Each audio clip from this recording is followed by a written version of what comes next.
tidak ada pakaian khusus yang dipakai oleh Nabi di waktu salat. Artinya Nabi SAW memakai pakaian apa saja di waktu salat yang beliau miliki. Kecuali di hari Jumat, Nabi SAW memakai pakaian berwarna putih pada hari Jumat. Makanya kata para ulama sunnah seseorang itu memakai pakaian putih di waktu hari Jumat.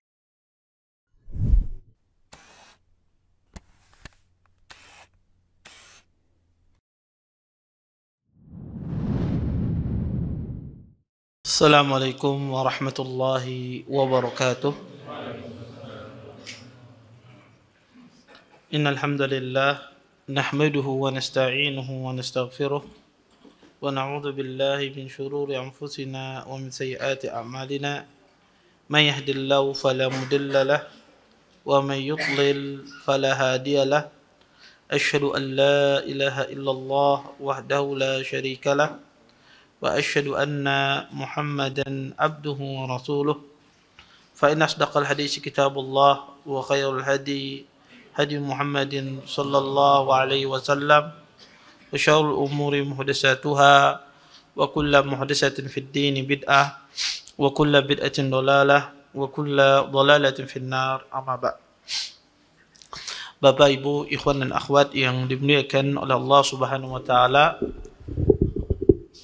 alhamdulillah, segala puji bagi Allah Subhanahu wa taala dengan limpahan nikmat yang begitu besar, di antaranya nikmat iman, nikmat Islam, nikmat kesehatan, sehingga kita semua diberikan kemudahan oleh Allah Subhanahu wa taala untuk bisa berhadir di majelis ilmu. Mudah-mudahan apa yang kita pelajari, apa yang kita tuntut pada malam hari ini mendatangkan keberkahan dari Allah Subhanahu wa taala dan kita bisa mengambil manfaat dari apa yang akan disampaikan nantinya. Bapak, Ibu, ikhwan dan akhwat yang dimuliakan oleh Allah Subhanahu wa taala, kita masuk bab baru, al-libasu fis shalah. Ya, pakaian tentang salat, ya, pakaian ketika salat. Berkata Syekh Albani rahimahullahu taala, kata beliau, wa kana sallallahu alaihi wasallam yadkhulu fi sholati bima tayassara alaihi min as-siyab.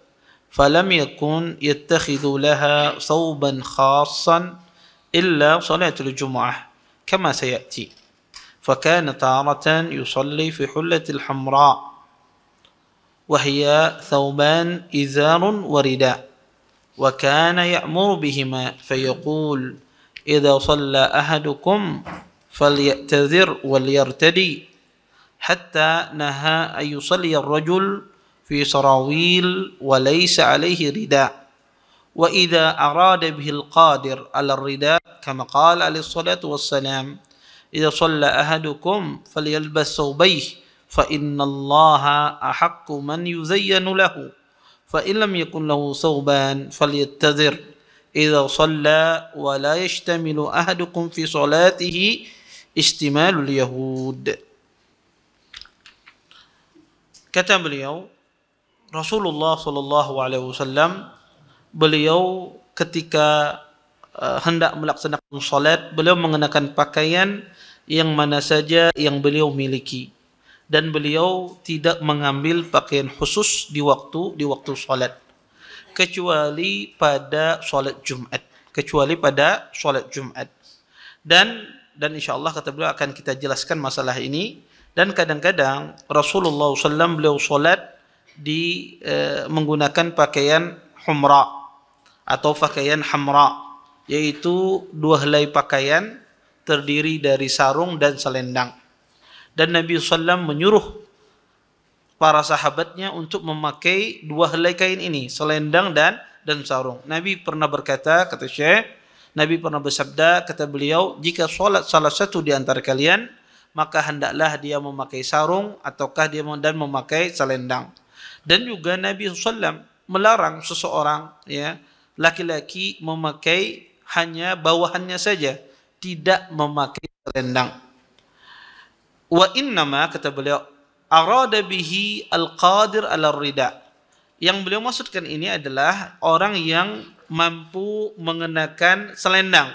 Sebagaimana disebutkan dalam sebuah hadis, apabila salah seorang di antara kalian mengerjakan solat, hendaklah ia mengenakan dua lembar pakaian, karena ia lebih pantas berhias di hadapan Allah.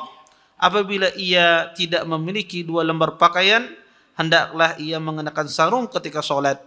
Jangan sekali-kali salah seorang di antara kalian menggunakan di dalam sholatnya menggunakan istimal, yaitu istimal orang Yahudi.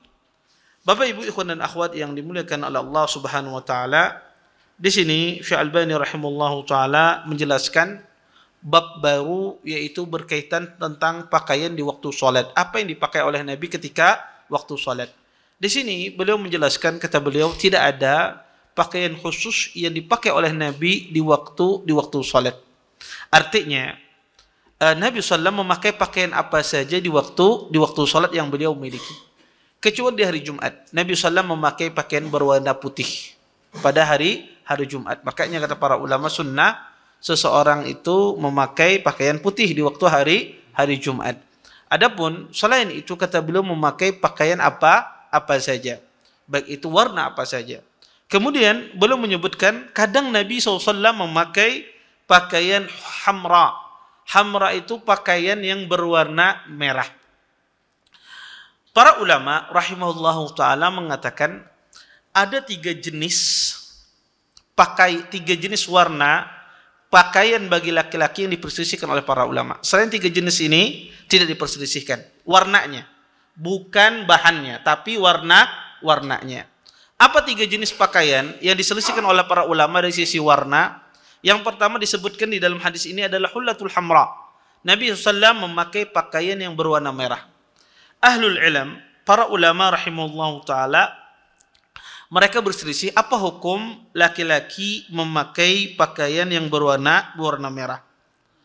Pendapat yang pertama di kalangan para ulama rahimahullahu ta'ala, makruh seorang laki-laki memakai pakaian yang berwarna merah.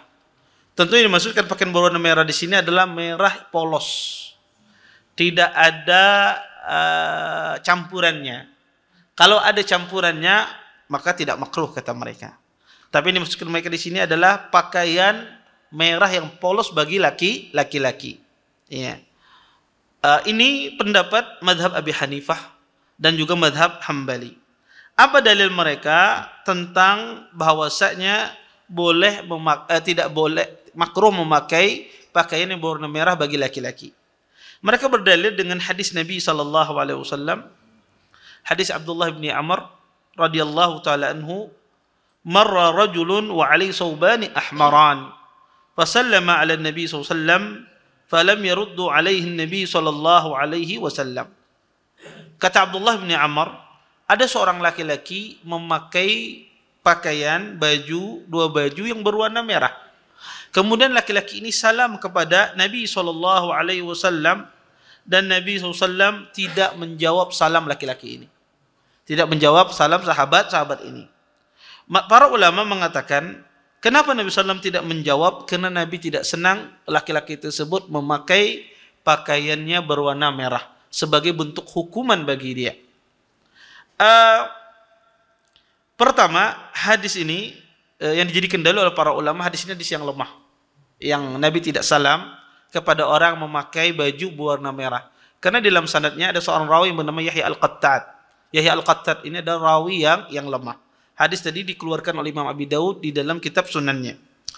Yang kedua, adapun dari sisi matan, ya, maka tidak bisa diambil. Bisa jadi ya Nabi SAW tidak menjawab salam tersebut, ya. Bisa jadi Nabi SAW tidak mendengarnya, bisa jadi ya, atau ada sebab lain. Tidak bisa kita katakan bahwasanya disebabkan akibat orang itu memakai warna merah. Kemudian di antara dalil juga yang melarang laki-laki memakai pakaian yang berwarna merah adalah hadis Nabi SAW. Hadis Rafi' bin Yazid As-Saqafi radhiyallahu taala anhu, Rasulullah SAW mengatakan, "Inna syaitan yuhibbul humrah fa iyyakum wal humrah."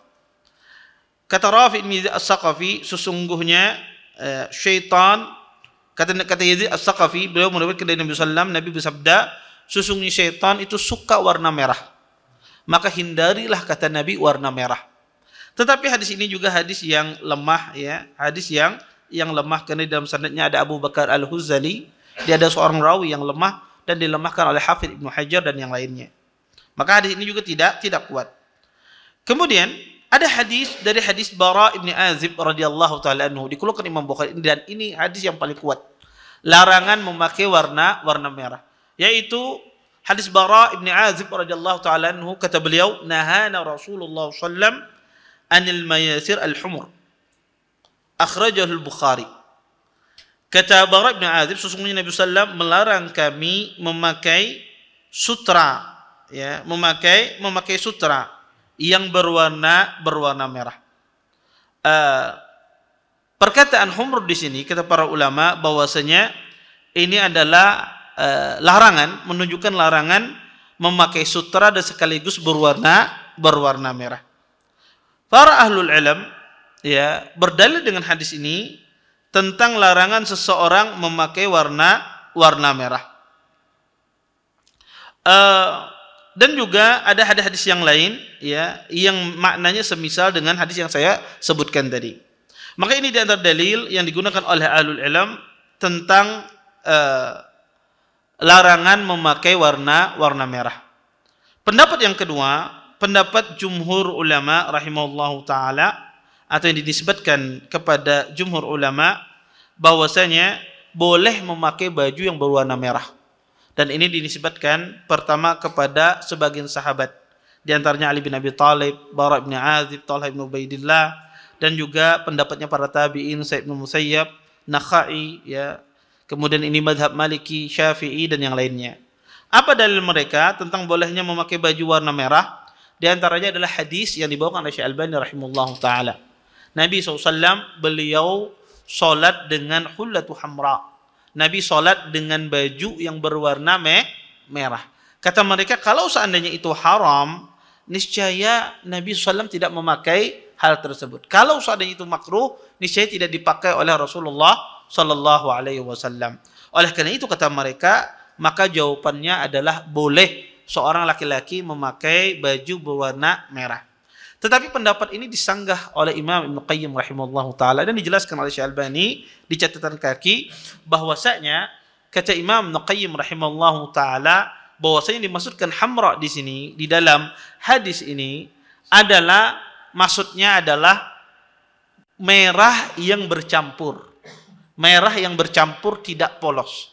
Karena dari sisi bahasa hamra, hullatul hamra itu berasal dari Yaman. Pakaian yang berasal dari Yaman. Kata Imam Ibnu Qayyim rahimahullah taala, di situ warna merah bercampur dengan warna yang lain, atau ada garis-garis hitam di dalam hadis tersebut. Tetapi Syekh Albani rahimahullah taala membantah di catatan kaki beliau, di dalam buku beliau sini dibantah oleh beliau. Kata Syekh Albani rahimahullah taala, itu penafsiran dari sisi bahasa. Dan sahabat menafsirkan bahwasanya makna hamra di sini ditafsirkan oleh para sahabat Nabi SAW. Di antara Rafi' ibn Khadij, beliau menafsirkan adalah khalis, ya, merah, betul-betul merah, ya, yang tidak ada campurannya. Kata beliau, penafsiran sahabat, rawi yang meriwayatkan hadis itu lebih bagus penafsirannya daripada penafsiran dari sisi bahasa. Oleh karena itu beliau membantah perkataan Imam Ibnu Qayyim rahimahullahu taala. Intinya Bapak Ibu, terjadi khilaf di kalangan para ulama rahimahullahu taala tentang memakai warna merah. Ada sebagian ahlul ilm berpandangan memakai warna merah itu hukumnya makruh, ya, berdasarkan tadi hadis yang melarang memakai pakaian warna merah. Ada sebagian ahlul ilm membolehkan, ya, membolehkan. Tetapi mereka sepakat kalau ada warna merahnya bercampur sedikit, ya, ada tulisannya, mereka sepakat itu boleh. Yang mereka posisikan adalah warna merah yang polos, tidak ada campurannya. Ini salah satu pakaian yang diperselisihkan oleh para ulama warnanya bagi kaum pria. Di antara juga pakaian diperselisihkan oleh para ulama warnanya bagi kaum pria, ada pakaian yang berwarna kuning, ya. Pakaian yang berwarna kuning. Ini juga diperselisihkan bagi seorang pria. Para ulama rahimahullahu taala berselisih, boleh tidak seorang laki-laki memakai pakaian yang berwarna kuning. Khilaf di dalam masalah ini ada 3 pendapat. Pendapat pertama, para ulama melarang seorang laki-laki memakai baju berwarna kuning. Ya, dan ini pendapat Al-Zahiriyah, mazhab Zahiriyah, dan pendapatnya Imam Ibnu Qayyim rahimahullahu taala. Ya. Pendapat yang kedua, mereka mengatakan memakai baju berwarna kuning itu makruh bagi laki-laki. Ya. Dan ini pendapat Imam Abu Hanifah dan Malikiyah. Ya. Pendapat yang ketiga, ya, ya, atau yang disebut oleh para ulama dengan mu'asfar, ya. Pendapat yang ketiga, ya, bahwasanya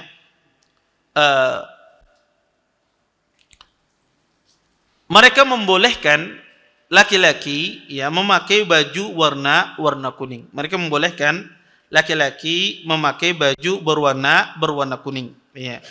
Yang tidak dibolehkan oleh mereka adalah baju yang mu'asfar, baju mu'asfar. Ada hadis Nabi SAW, Nabi SAW pernah bersabda, kata Nabi SAW pernah melihat Abdullah bin Amr bin Al-As memakai baju mu'asfar. Kata Nabi SAW, inna hadhi min siyabil kufar, fala talbasha. Kata Nabi SAW, wahai Abdullah bin Amr bin Al-As, ini adalah pakaian orang kafir, jangan engkau pakai. Ya. Maka berdasarkan hadis ini, para ulama rahimahullah ta'ala khilaf. Apakah boleh seseorang memakai baju berwarna kuning? Maka ada 3 pendapat tersebut. Pendapat yang paling benar adalah boleh laki-laki memakai baju berwarna kuning. Adapun hadis yang melarang laki-laki memakai baju mu'asfar, maka yang dimaksudkan asfar di sini bukan warna kuning, tetapi pakaian yang diwantek, ya, diwarnai dengan usfur. Usfur itu sejenis tanaman yang digunakan orang zaman dahulu untuk mewarnai. Maka ketika diwarnai dengan usfur ini, warnanya sebetulnya bukan kuning, tapi warnanya berubah menjadi warna merah. Ya. Maka usfur itu ada sejenis tanaman, itu kalau diwantek baju dengan menggunakan tanaman tersebut, dia berubah warnanya bukan menjadi kuning sebetulnya, tapi berubah menjadi warna merah. Dan usfur ini digunakan orang Arab zaman dahulu oleh kaum wanita. Maka karena itu Nabi melarang. Karena itu adalah ciri khas kaum wanita.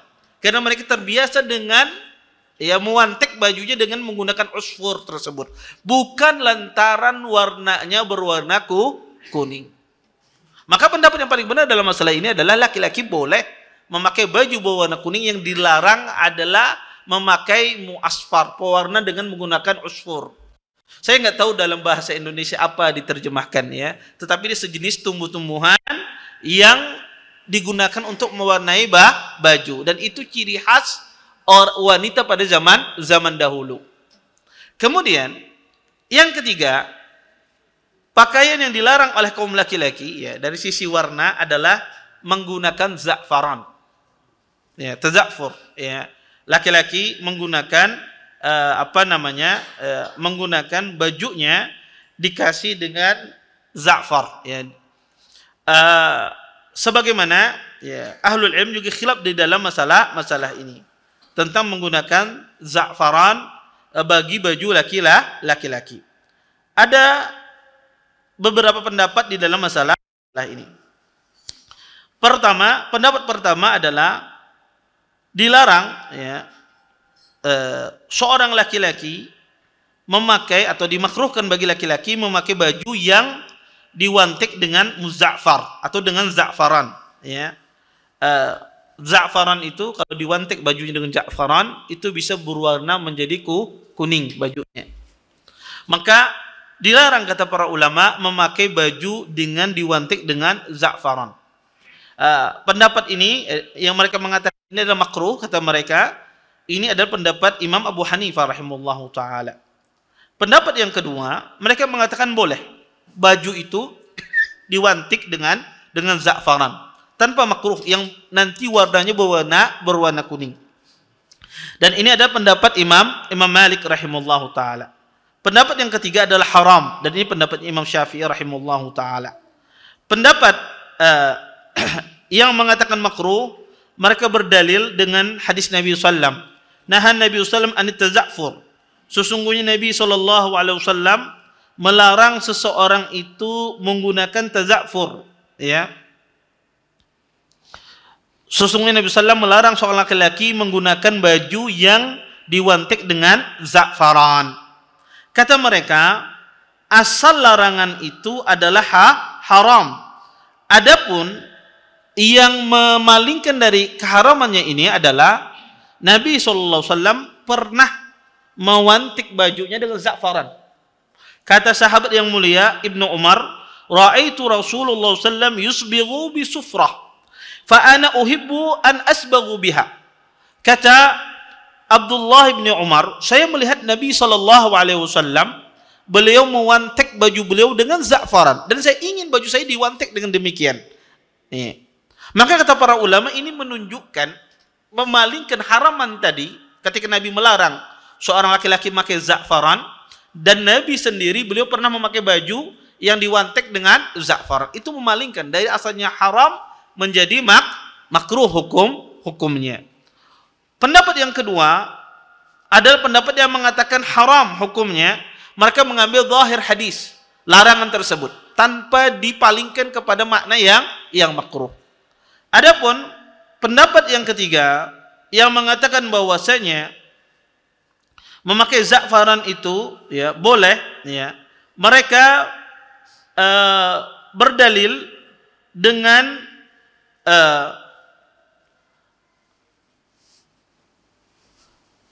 apa yang dikemukakan oleh pendapat pertama,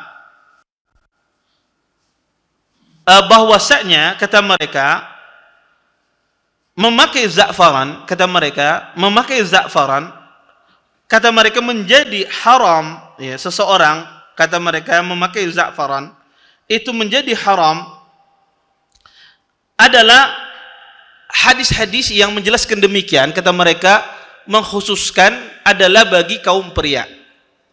Adapun bagi kaum wanita, kata mereka itu diperbolehkan. Jadi ya, mereka mengatakan bahwasanya pengharaman ini khusus, kata mereka, ya, bagi kaum pria, ya, bagi kaum pria. Adapun bagi kaum wanita itu diperbolehkan karena tidak ada larangannya.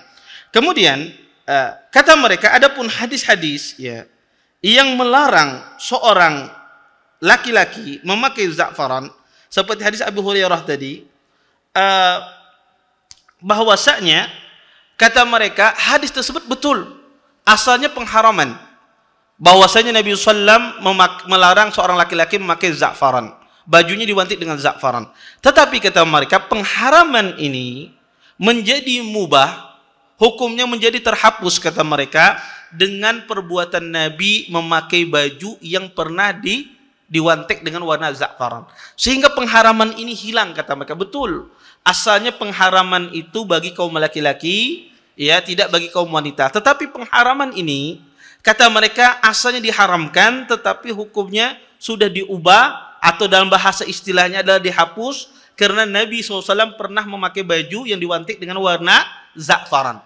Maka kata mereka haramnya ini hilang karena adanya perbuatan Nabi SAW. Berbeda tadi dengan pendapat yang pertama. Pendapat pertama mengatakan makruh, perbuatan Nabi itu menjadikan hukumnya makruh. Kalau pendapat yang kedua tidak. Kata mereka asalnya itu haram. Pertama-tama diharamkan bagi laki-laki, tetapi pengharaman ini berubah setelah dipakai oleh Nabi SAW sehingga menjadi boleh. Wallahu ta'ala alam. Di antara tiga pendapat ini, pendapat yang kuat dalam masalah ini adalah memakai za'faran bagi kaum laki-laki itu hukumnya makruh. Jadi baju diwantik dengan za'faran itu hukumnya makruh, ya. Maka kalau ada orang mewantik dengan baju diwantik dengan za'faran, maka hukumnya adalah makruh, lebih baik ditinggalkan. Kemudian di sini beliau Syekh Albani rahimahullah taala juga menjelaskan bahwasanya idza shalla ahadukum falyatazir wal yartadi. Kata Syekh Albani, Nabi juga menyuruh seseorang ketika memakai baju hendaklah dia memakai dua helai, yaitu memakai sarung dan memakai selendang. Selendang itu adalah bagian atas, sarung itu adalah bagian bawah. Dan Nabi SAW melarang seorang laki-laki dan wanita juga ketika dia salat hanya dia memakai satu helai kain. Memakai satu helai kain, yaitu memakai celana saja atau yang disebut dengan izar. Itu diharamkan oleh Nabi SAW atau dilarang oleh Nabi SAW.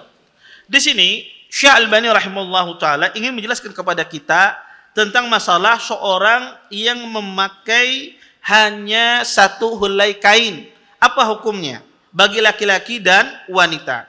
Zaman dahulu Bapak Ibu, ikhwan dan akhwat yang dimuliakan oleh Allah Subhanahu wa taala, zaman dahulu seseorang ketika mereka memakai baju itu dengan dua helai. Ya. Bagian atas itu disebut dengan rida, bagian bawah itu disebut dengan izar. Rida itu artinya adalah selendang, kemudian izar itu artinya adalah sarung. Zaman dahulu, Bapak Ibu ikhwan dan akhwat yang dimuliakan oleh Allah Subhanahu wa taala, zaman dahulu pada masa Nabi sallallahu alaihi wasallam dan sebelumnya, orang jahiliyah dulu dan setelah itu mereka kebiasaan mereka memakai dengan izar dan rida. Memakai dua helai kain, bagian atas dan bagian bawah. Maka pakaian orang zaman dahulu persis seperti orang memakai pakaian ihram.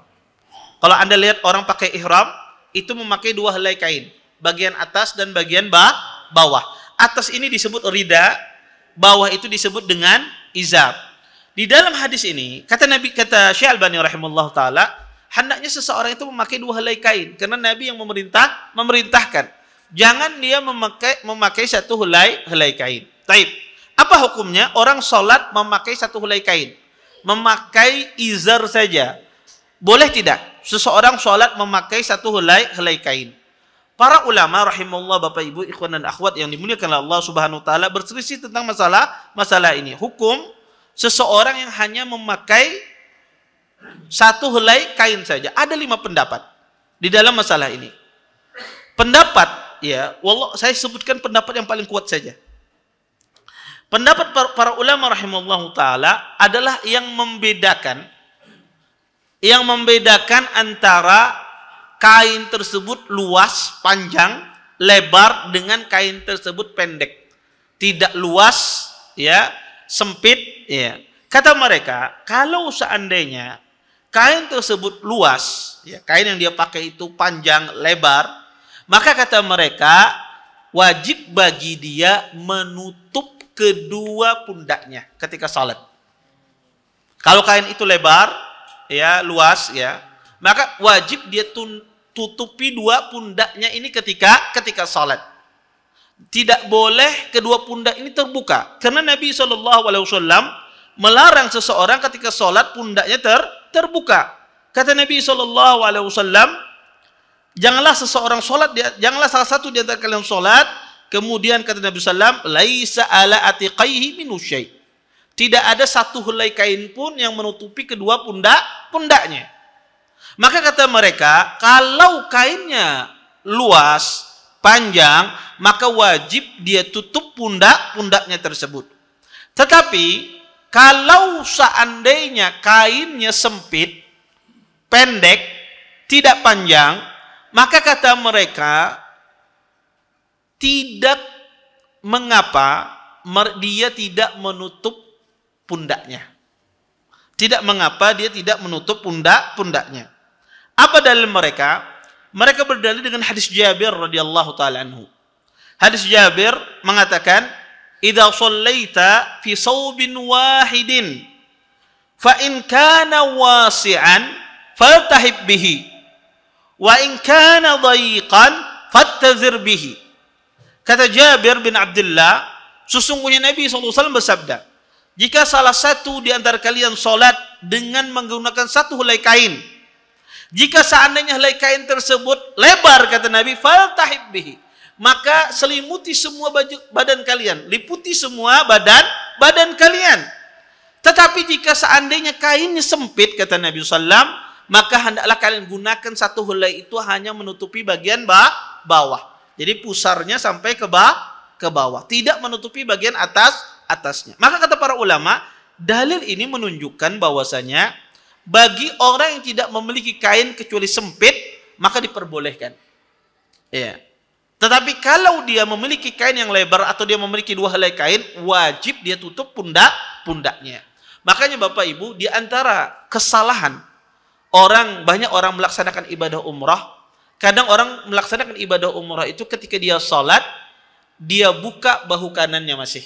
Karena kita ketika tawaf itu disunnahkan ittiba. Disunnahkan ittiba yaitu membuka pundak bahu bagian kanan. Maka orang ketika selesai tawaf kadang tidak dikembalikan seperti semula posisinya. Dibiarkan terbuka bahkan di waktu sholat. Maka ini keliru. Maka wajib dia tutup ketika di waktu sholat. Oleh karenanya Bapak Ibu, ikhwan dan akhwat yang dimuliakan oleh Allah Subhanahu wa taala, pendapat ini pendapat yang paling kuat di antara pendapat yang ada. Adapun pendapat yang ada menyebutkan bahwasanya menutup pundak di waktu sholat ini sunnah, walaupun dia punya dua helai kain. Ini ada pendapat yang demikian. Pendapat yang lain mengatakan bahwasanya wajib ketika di dalam sholat wajib. Adapun di dalam sholat sunnah tidak. Di dalam sholat sunnah tidak wajib. Pendapat yang lain juga mengatakan ya bahwasanya hukumnya ini wajib dalam semua keadaan. Baik pakaiannya ada atau tidak ada, wajib semuanya ditutup pundaknya. Wallahu taala alam, pendapat yang saya sebutkan tadi di awal itu pendapat yang paling kuat di dalam masalah ini, bahwasanya seseorang ketika dia salat maka hendaklah dia tutup ya pundaknya tersebut ya. Kemudian Syekh Albani rahimahullah taala juga menyebutkan tentang masalah ya larangan seorang laki-laki ketika salat, maka kata Nabi SAW, janganlah dia memakai dengan as-samma, memakai somma. Bahkan disebutkan itu adalah istimalul yahud. Istimal itu adalah somma. Apa yang dimaksud dengan istimal, pakaian istimal, atau yang disebut dengan istimalul yahud? Apa yang dimaksudkan di dalam hadis tersebut? Para ulama rahimahullahu taala mengatakan istimal, pakaian istimal, kata para ulama ini disebut juga dengan istilah as-samma.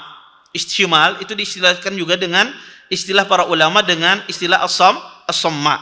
As-samma itu adalah pakaian yang dilarang oleh Nabi SAW dipakai di waktu sholat dan di waktu keluar rumah. Nah, Nabi SAW an istimali as-samma. Nabi SAW melarang seseorang memakai somma. Ya. Para ulama rahimahullahu taala, somma itu seperti apa? Somma itu ada dua penafsiran. Penafsiran para fuqaha dan penafsiran ahlul lughah. Penafsiran para ulama bahasa, somma itu adalah menutup seluruh tubuhnya dengan kain tanpa ada jalur keluar bagi tangannya. Taib, di sini ada kain kah? Enggak ada. Ada kain atau sarung? Saya ingin contohkan somma itu.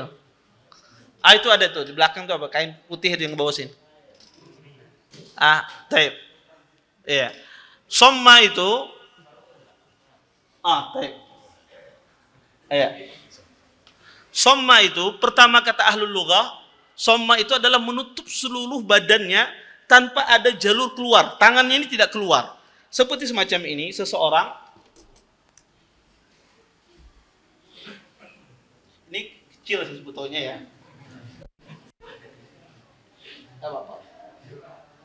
Sebagai contoh saja. Jadi dia tutup, tangannya itu tutup, tidak bisa keluar dan terikat. Kalau kalian lihat kayak seperti orang membedong anak bayi. Tidak, ini sebetulnya tertutup ini. Kalau kainnya besar tertutup. Iya. Ini pertama penafsiran para ulama, ini dimasukkan istimal di sini. Seperti istimal orang Yahudi, tertutup. Iya. Iya. Maka ini ditafsirkan oleh para ulama, tafsir ahlu bahasa, bahwasanya itu yang dimasukkan as-samma di dalam hadis ini. Penafsiran yang kedua, as-samma itu adalah seseorang menaikkan bajunya satu helai pakaian, bajunya tetap ke salah satu pundaknya, ya, tetapi kemungkinan besar akan nampak aurat di kemaluannya, seperti kita memakai kain ihram dengan cara ittiba. Ya, orang memakai kain ihram secara ittiba. Kalau kain ini panjang, ya, ini juga penafsiran somma, tapi dengan satu helai, bawahnya ini tidak ada. Kalau dia kainnya, kalau satu kain saja, kemungkinan tersingkap. Tersingkap. Kalau dia berjalan dengan menggunakan satu kain. Persis orang ketika ihram menggunakan ini ittiba, terbuka bahunya, tapi menggunakan satu kain. Kalau di ihram itu menggunakan dua helai kain. Sehingga kemungkinan tersingkap baju itu kemaluan tidak kecil kemungkinannya, kecuali ditarik ibunya di belakang. Iya. Maka kata para ulama as-samma ini ada dua penafsiran. Penafsiran ulama lughah tadi menutup semua, kayak kita membedong bayi, tidak bisa keluar. Penafsiran yang kedua adalah penafsiran ahlu fikih. Mereka menafsirkan samma itu seperti orang memakai ittiba di waktu ihram, tapi dengan satu helai kain. Dua penafsiran ini, istimal Yahud ini yang mana? Wallahu ta'ala alam. Banyak sekali juga ulama mu'asirin khilaf dalam masalah ini. Ya. Sebagian ahlu ilm menguatkan penafsiran para fuqaha. Kenapa? Karena kata mereka ada nas di dalam masalah ini, yaitu hadis Abi Sa'id Al-Khudri radhiyallahu ta'ala anhu yang menjelaskan makna istimal ini. Disebutkan dalam sebuah hadis dari hadis Abi Sa'id Al-Khudri radhiyallahu ta'ala anhu, beliau mengatakan, naha Rasulullah sallallahu alaihi wasallam an lubsatain wa an bai'atain ila an qala wa lubsatan ihtimalu samma wa samma ayaj'ala sawbahu ala ahadi atiqai fayabdu ahadu syaqqai laisa alaihi thawbun. Dari hadis Abi Sa'id Al-Khudri radhiyallahu taala anhu, beliau berkata, sesungguhnya Rasulullah sallallahu alaihi wasallam melarang dua jenis pakaian dan melarang dua jenis jual beli. Kemudian sampai di akhir hadis Nabi mengatakan dua jenis pakaian tersebut yang dilarang adalah salah satunya memakai somma. Kemudian dijelaskan oleh rawi hadis ini, somma itu apa? Istimal somma itu apa? Kata dia adalah seseorang menjadikan bajunya di salah satu pundaknya, kemudian pundak yang lain nampak tidak tertutup. Maka berdasarkan hadis ini makna somma itu adalah maknanya itu. Kata para fuqaha. Ya. Wallahu taala alam. Ini ulama bisa jadi maknanya kedua-duanya masuk dalam makna somma. Ya, kenapa? Karena ilahnya sama-sama ada. Kalau ini ilahnya adalah nampak auratnya. Penafsiran para fuqaha nampak aurat. Pian kalau berjalan itu akan nampak auratnya. Adapun memakai somma kayak seperti tadi di bedong, tidak ada jalan keluar tangannya tersebut tertutup, maka kata para ulama rahimahullah taala itu menimbulkan mudarat. Kalau ini sembahyang bisa terjerungkup. Apalagi dia mau rukuk, mau sujud, dia harus akan apa? Dia harus membuka. Ketika dia buka, tersingkap adalah auratnya. Maka kata para ulama, kedua-dua ini dilarang di waktu salat. Baik itu laki-laki ataupun wanita. Ya. Maka ini yang dimaksudkan dengan istimalil Yahud. Ya. Pakai istimal atau dipakaian somma ya disebutnya. Saya tidak tahu bahasa Indonesianya apa. Tetapi itulah disebutkan di dalam hadis-hadis ini. Taib. Memakai somma ini, wallahu taala alam, terjadi khilaf Bapak Ibu, ikhwan dan akhwat yang dimuliakan oleh Allah Subhanahu wa taala. Ada dua pendapat di kalangan para ulama tentang masalah memakai somma ini atau istimal ini. Pendapat pertama, mereka mengatakan hukumnya haram dipakai di waktu salat. Orang menggunakan pakaian semacam ini di waktu salat hukumnya haram. Pendapat yang kedua adalah mengatakan hukumnya makruh. Seseorang memakai somma ini di waktu salat, dan ini pendapat jumhur ulama. Ya. Apa dalilnya tentang pengharaman ini? Adalah keumuman hadis Nabi sallallahu alaihi wasallam, hadis Abu Hurairah. Nahan Nabi sallallahu alaihi wasallam anil mulamasah wal munabadzah wa ay yashtamil samma. Kata Abu Hurairah radhiyallahu taala anhu, sesungguhnya Nabi sallallahu alaihi wasallam melarang jual beli mulamasah, melarang menjual beli munabadzah, dan Nabi juga melarang seseorang memakai pakaian somma. Ya. Kemudian hadis Abi Sa'id yang kita bacakan tadi, nah Rasulullah SAW an istimali somma. Kata Abu Sa'id, sesungguhnya Nabi SAW melarang seseorang memakai pakaian somma. Ya. Dua hadis ini sangat jelas pelarangan di dalam masalah memakai somma ini. Bahkan kata para ulama, asal larangan itu menunjukkan pengharaman. Pendapat yang kedua, bahwasanya mengatakan memakai somma itu hukumnya makruh, karena kata mereka dalil-dalil yang digunakan itu, digunakan pelarangannya adalah saddu zari'ah, menutup pintu zari'ah. Zari'ah itu adalah menutup perbuatan maksiat atau perbuatan dosa.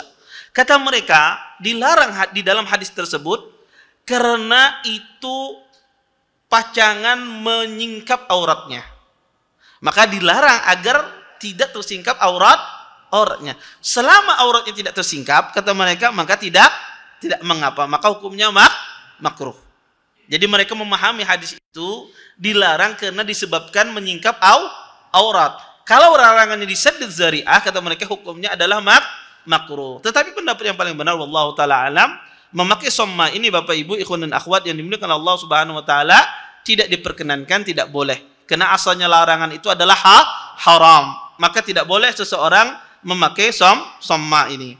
Kemudian memakai kalau ada orang sembahyang melakukan demikian, memakai dengan pakaian somma tersebut, ya. Kemungkinan pas musim dingin misalnya di Banjar ini, hujan terus misalnya, Ayah Sidin keluar, ya, memakai somma, jaket diikat jaketnya misalnya, ya. Kemudian sudah ditutup dijahitnya tangannya sini. Kemudian dia pakai, bisa jadi mungkin jaket yang panjang dia ikat, dia kemudian dia tutup tangannya tidak keluar, maka jadi somma sudah. Taib. Kemudian dia salat menggunakan demikian, ya, karena kedinginan, ya misalnya. Dia salat, apa hukum salatnya, sah apa tidak? Orang memakai somma tersebut, ya. Ulama rahimahullahu taala, ini adzan kah? Taib. Ulama rahimahullahu taala, ya, mereka kalau ada seseorang memakai somma, apa hukumnya? Kata para ulama rahimahullahu taala, memakai somma ini kalau tersingkap auratnya, ulama sepakat batil. Kalau tidak tersingkap auratnya gimana? Dia sholat tapi tidak tersingkap auratnya. Apakah sholatnya batil? Tidak. Di sini khilaf di kalangan ahlul ilm. Wallahu taala alam, yang rajih adalah sholatnya sah tapi dia berdosa. Sholatnya sah tapi dia berdosa. Kenapa berdosa? Karena dia melakukan larangan Nabi SAW. Adapun sholatnya maka insya Allah sah selama auratnya tidak terbuka, ya, selama auratnya tertutup. Wallahu taala alam. Taib. Mungkin ini Bapak Ibu, ikhwan dan akhwat yang dimuliakan Allah Subhanahu wa taala, yang bisa ulun sampaikan yang berkaitan dengan masalah pakaian. Insyaallah nanti kita akan lanjutkan pada pertemuan berikutnya masih dalam masalah pakaian ini, karena banyak pembahasannya yang berkaitan tentang masalah pakaian di waktu salat. Taib. Mungkin sisa waktu yang ada kita gunakan untuk tanya jawab. Kalau ada yang bertanya, tafadhol, silahkan.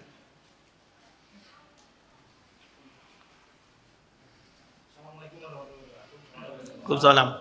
Kita menanyakan mengenai somma tadi, apakah juga yang dipakai Raja Salman itu termasuk karena saya lihat di dalam video itu tuh menutupi tangannya.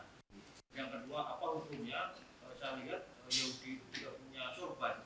Sorbannya dia pasti motifnya nabinya itu biru, ada garis-garis biru. Nah, kita pakai itu dalam sholat, apakah dibolehkan atau dilarang? Sorbannya memang sorban motif Yahudi. Baik. Jazakumullah khair. Adakah di sini jual sorbannya? Baik. Baik. Bapak Ibu ikhwan dan akhwat yang dimuliakan oleh Allah Subhanahu wa taala. Baik. Yang dipakai oleh raja-raja kebiasaannya atau dipakai oleh para ulama atau yang disebut dengan mislah. Ya, mislah namanya. Itu apakah somma? Bukan somma. Karena ada jalur tangannya. Tangannya ada.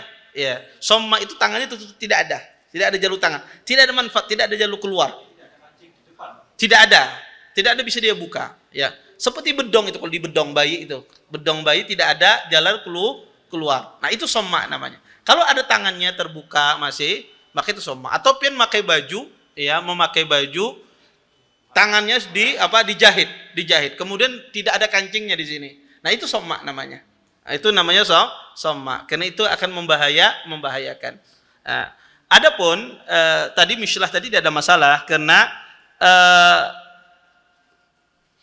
itu adalah ada jalur tangannya, ya. Maka banyak jalur terbuka dan dia juga terbuka, bukan tertutup, ya. Tapi bisa diikat dengan tali, ya. Sebagian orang mengikat, ada tali ikatnya. Kemudian yang kedua adalah sorban, ya. Sorban orang Yahudi pakai warnanya biru, gitu misalnya, ya. Tapi apakah tidak boleh pakai sorban warna biru? Warna biru bukan identik orang Yahudi, ya. Maka boleh seseorang memakai sorban dengan warna apa saja sebetulnya, ya. Bukan berarti warna biru tidak boleh, karena pakai warna biru ini bukan orang Yahudi aja, banyak. Orang Bangladesh pakai warna biru, ya. Orang India, Pakistan banyak warna biru. Orang Yaman dan yang lainnya. Nggak ada masalah, warnanya apapun nggak ada masalah, ya. Walaupun mungkin itu mirip dengan warna bendera Israel, ya, bendera orang Yahudi, tetapi sebetulnya bukan, ya. Sebetulnya bukan, ya. Karena itu bukan ciri khas mereka.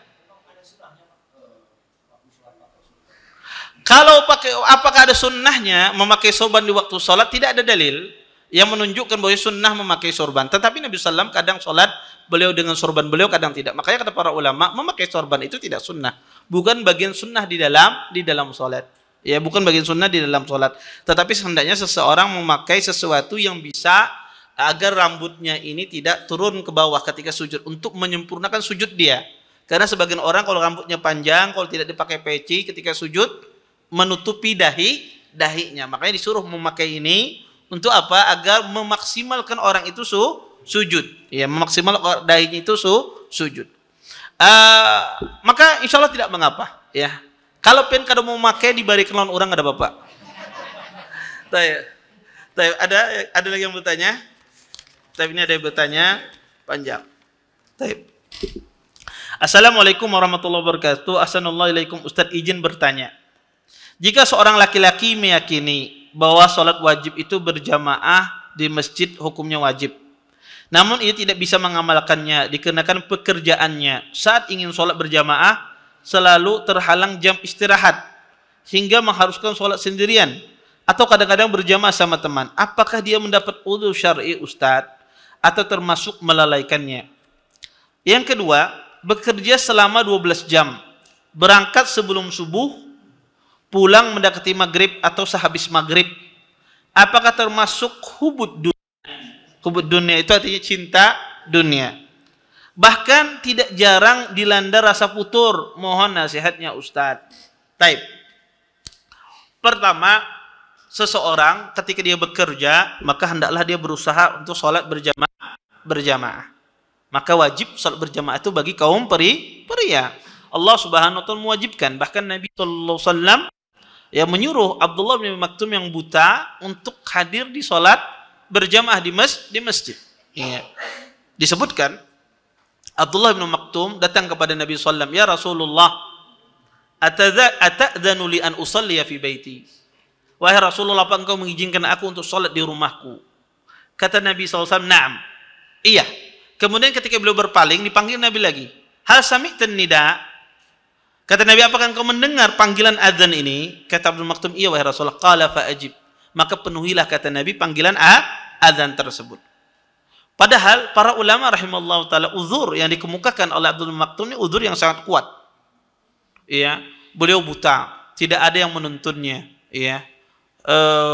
Kemudian di kota Madinah itu banyak pohon-pohon yang menghalangi beliau untuk sampai ke masjid. Tetapi tetap diwajibkan oleh Nabi. Tentu orang yang melihat itu lebih diwajibkan kembali. Maka seseorang kalau dia bekerja di suatu perusahaan, maka dia minta izin. Dia minta izin sama bosnya ketika di waktu sholat untuk melaksanakan sholat berjamaah. Kalau seandainya tidak diizinkan bosnya, maka seorang Muslim tidak diizinkan untuk sholat berjamaah. Walaupun beberapa menit tidak diizinkan, maka seseorang mencari pekerjaan yang lain kalau bisa. Dia mencari pekerjaan yang lain. Taib Ustadz, zaman sekarang pekerjaan ngalih, ya, mencari pekerjaan sekarang ini ngalih Ustaz. Kalau saya tinggalkan pekerjaan tersebut, misalnya, maka kemungkinan besar saya tidak dapat pekerjaan, dan kemungkinan besar istri saya saya bisa beri nafkahi, anak saya mungkin tidak bisa berlanjut sekolah karena saya tidak punya uang, karena zaman sekarang susah. Seperti orang hidup di suatu tempat, entah itu di negeri kafir atau di negeri muslim mungkin, tapi pekerjaan sangat susah dan dia tidak diizinkan untuk meninggalkan pekerjaannya. Maka ini kondisi, kalau betul-betul gitu kondisinya kata para ulama, ini kondisi uzur, dia diperbolehkan meninggalkan sholat berjamaah. Kenapa? Ini di kondisi uzur, dia diperbolehkan meninggalkan sholat berjamaah. Kalau kondisinya demikian, artinya kalau dia tidak bekerja di sana, kemungkinan besar dia tidak akan dapat. Dan ini dipastikan, dia tidak akan dapat pekerjaan di tempat lain. Dan yang menyebabkan dia kelaparan, anak dan istrinya dan seterusnya, maka ini diperbolehkan oleh para ulama. Kenapa? Disebutkan oleh para ulama fikih, kalau seandainya kata para ulama, seseorang dihadirkan makanan, boleh dia meninggalkan sholat berjamaah.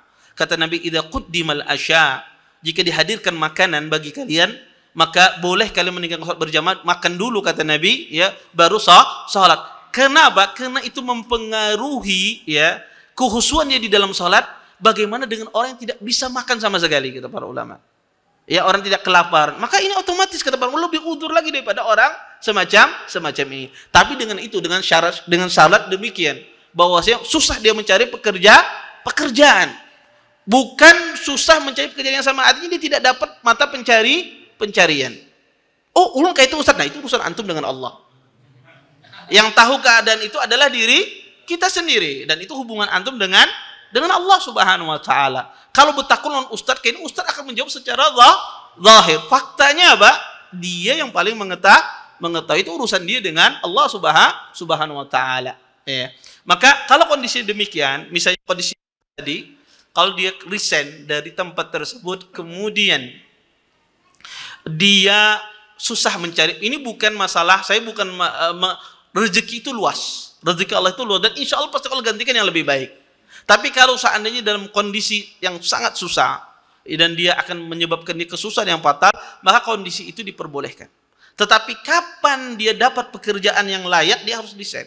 Dia harus keluar dari tempat tersebut, karena dia tidak memungkinkan dia beribadah kepada Allah Subhanahu wa taala. Baik. Kemudian pertanyaan kedua, bekerja selama 12 jam sehari, apakah itu hubud dunia? Tergantung.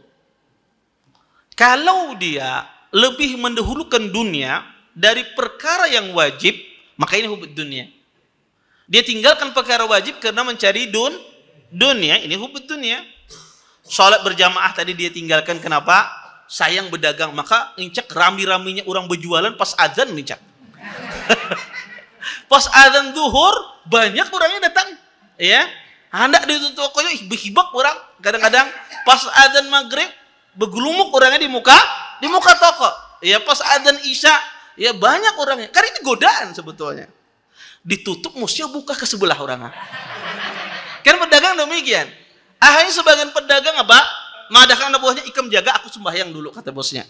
Akhirnya juga tidak boleh, tutup saja toko, rezeki itu luas, ya. Maka kalau demikian, dia buka toko yang tidak sholat berjamaah, ya, di waktu adzan, maka ini hubud dunia.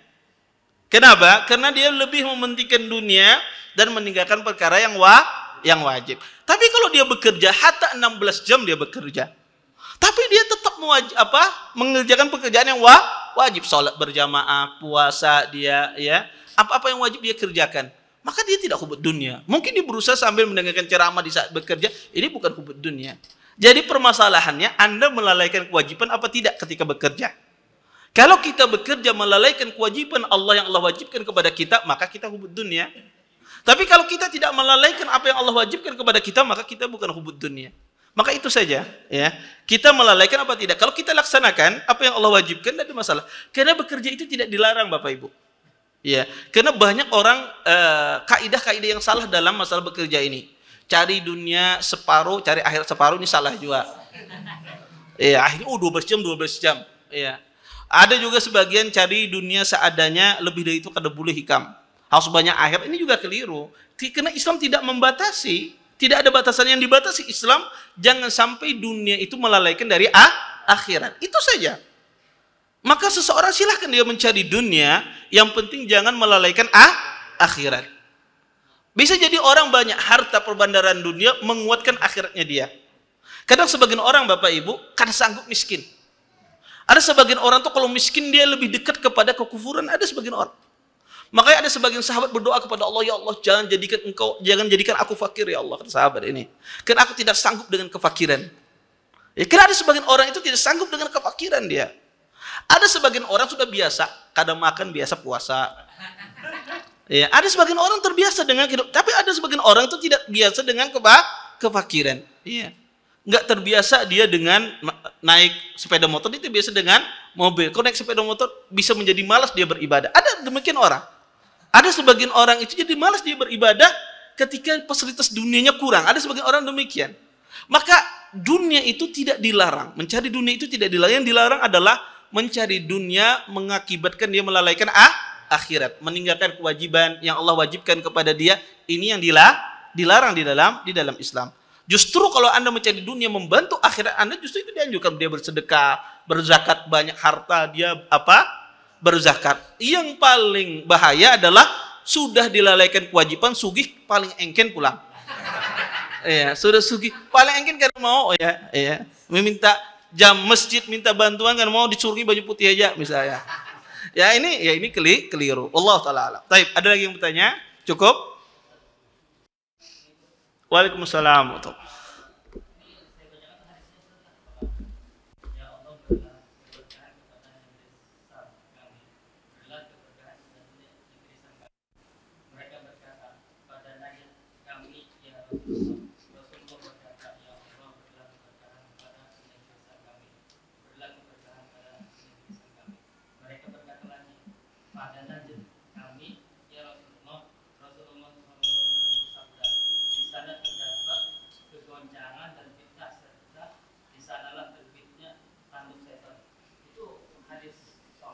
Sahih. Hadis sahih dikeluarkan oleh Imam Bukhari rahimahullahu taala. Iya. Hadis itu menjelaskan tentang masalah Allahumma barik lana fi syamina. Ya Allah berikanlah keberkahan di Syam kami. Ya, kemudian di akhir disebutkan Najd karena di situ ada fitnah kata Nabi. Fitnah datang dari Najd. Najd dia dimaksudkan di sini adalah daerah timur, arah timur. Timur kota Madinah adalah kota Irak. Timur kota Madinah adalah kota Irak. Makanya rawi-rawi yang menafsirkan di sini bukan Najd adalah Najd Jeddah, Riyadh dan semisalnya, tetapi dimaksudkan di sini ada daerah timur, arah timur kota Madinah. Karena dalam riwayat lain ditafsirkan bahwasanya itu adalah bagian timur. Timur kota Madinah adalah Kufah Irak. Bisa jadi kalau Irak ditarik bisa ke Indonesia, wallahu a'lam.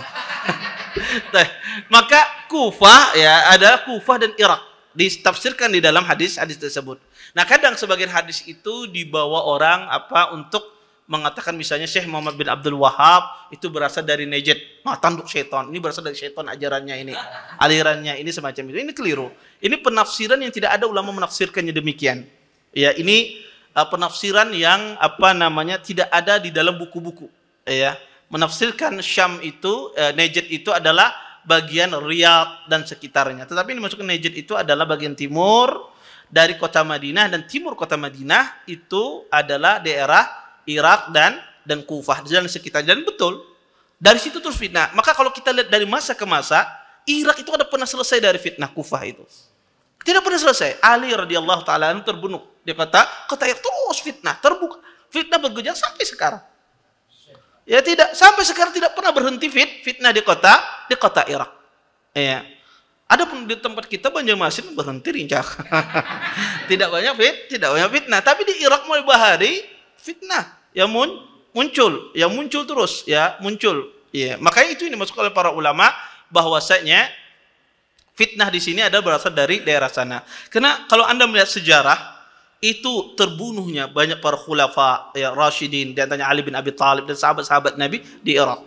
Dari dahulu bergejolak terus ya, tidak pernah tidak pernah berhenti sampai sekarang. Anda lihat di Irak tidak pernah berhenti gejolak tersebut, dan itu berdasarkan hadis Nabi sallallahu alaihi wasallam. Wallahu taala alam. Padahal kalau Anda tahu orang cerdasnya orang Arab itu berasal dari Irak kebanyakannya. abqariul Arab, orang-orang cerdas dari bangsa Arab itu banyak dari Irak. Ya. Maka dari Irak itu dulu ya sumber ilmu pengetahuan, buku-buku ya banyak dulu di Irak diterjemahkan. Ketika ditaklukkan oleh bangsa Mongol, maka di kota Irak itu bercampur darah dan tinta. Banyaknya darah ditumpahkan kaum muslimin, kemudian buku-buku dibuang. Ya, itu kesalahan orang bangsa Mongol, tidak mengambil pelajaran dari orang Islam. Berbeda dengan orang barat. Ketika ekspansi ke negara Islam, ya, ke Andalus dan seterusnya, mereka mengambil buku-buku yang datang dari kaum muslimin. Makanya kalau Anda memperhatikan manuskrip, kaum muslimin itu banyak di Eropa. Saya pernah mentahqiq ya kitab Tahdzibut Tahdzib, saya waktu S2. Salah satu manuskripnya ada di kota bagian Amerika. Ya. Salah satu manuskripnya ada di kota bagian Amerika. Ya. Dan ini tidak ada di Saudi Arabia. Ya. Itu menunjukkan mereka memelihara tentang manuskrip literatur agama Islam. Ya. Maka apa yang dikatakan oleh Nabi dalam hadis tersebut, dia muncul dari Irak, dari arah bagian timur, yaitu Kufa, Irak dan Basra dan sekitarnya. Wallahu taala alam. Taib. Taib terakhir.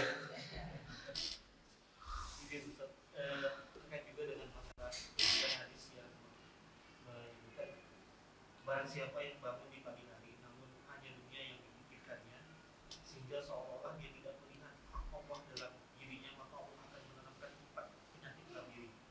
Yang pertama, kebingungan yang tiada putusnya. Yang kedua, kesibukan yang tidak ada ujungnya. Yang ketiga, kehidupan yang tidak terpenuhi. Yang keempat, keinginan yang tidak tercapai. Hadis riwayat Ahmad. Bagaimana itu? Wallahu alam, saya belum pernah mentakhrij hadis tersebut. Wallahu a'lam, saya tidak tahu hadisnya sahih apa tidak, ya butuh nanti dilihat sanadnya. Dan insyaallah nanti kalau saya ada waktu luang, saya lihat tinjauan sanadnya. Wallahu taala alam. Mungkin ini yang bisa saya sampaikan. Saya tutup dengan doa kafaratul majelis. Subhanakallahumma bihamdika asyhadu an la ilaha illa anta astaghfiruka wa atubu ilaik. Assalamualaikum warahmatullahi wabarakatuh. Terima kasih. Jazakumullah khairan wa barakallahu fikum. Video ini dibuat atas partisipasi dari donasi Anda. Semoga menjadi amal jariah bagi Anda semuanya.